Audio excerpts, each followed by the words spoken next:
From those around, I hear a cry. The Quran says, you are busy piling up, calculating, developing your careers, your money, your occupation, your wealth, until you visit the graves. Think about it. When was the last time that you went to a funeral? Was it your mother?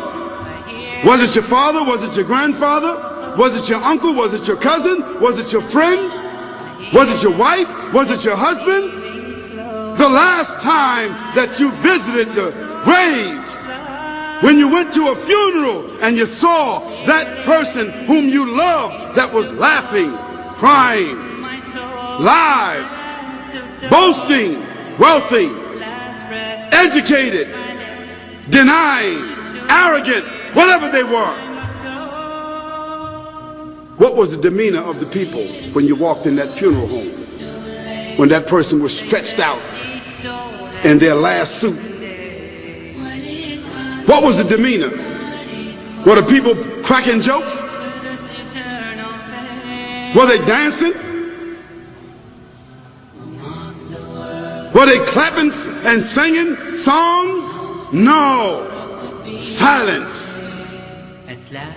Melancholy. Trauma.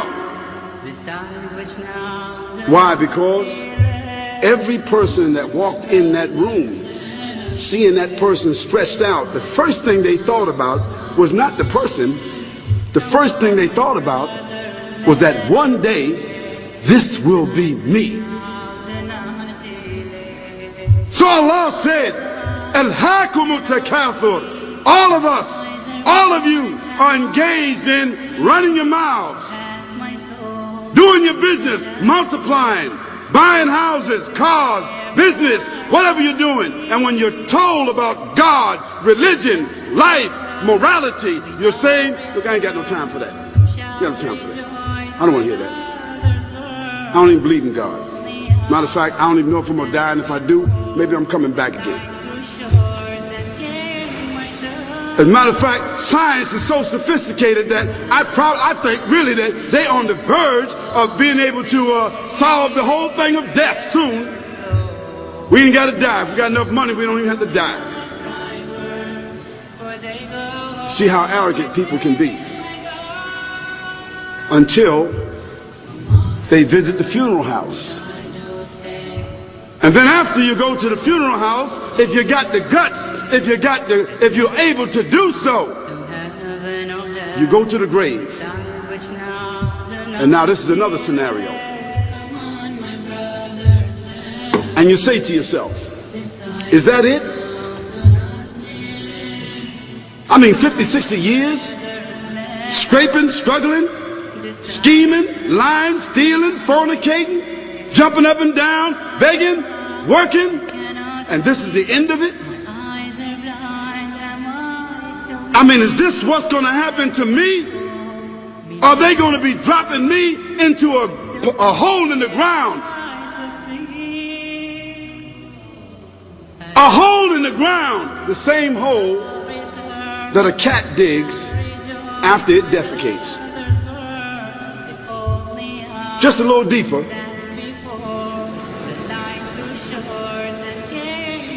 But for the same reason. The cat digs a hole because the cat has dignity. Something that human beings don't seem to have.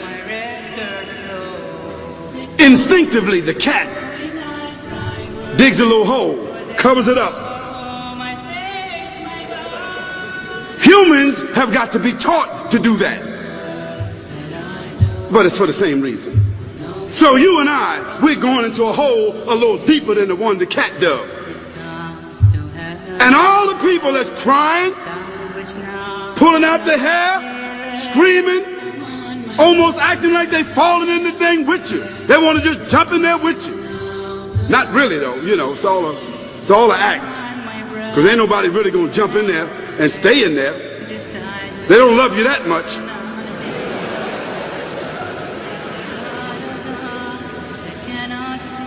And then after all the shoveling, get done, and they fill it up, and the box, you can't even see the box no more, the coffin that cost $5,000. I don't know what did they burn somebody a $5,000 coffin for? I mean, if I was a funeral director, after they left, I would dig them back up and put them in another box and take that box back.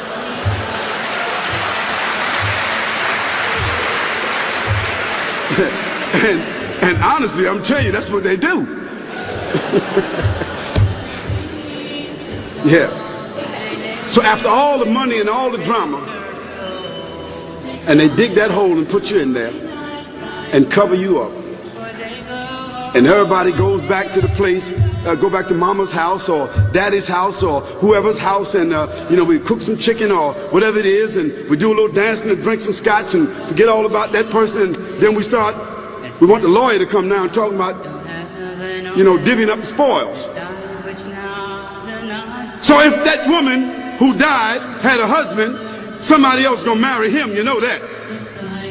And that man who died, you know that woman, in about 6 months or a year of grieving or whatever it is, she gonna come to understand that she needs somebody else to be with, so she gonna marry somebody. So that means if his suits are still in the closet and he can fit them, who gonna wear them? So it really means that after all this time, and the people walk away from that grave, it's over. What about that person in the grave? What's happening? Because you know and I know that death is almost like sleeping. Death is like sleeping. Your body is gone. Your body is dead. Your spirit is gone. But your consciousness is there. Yes, brothers and sisters.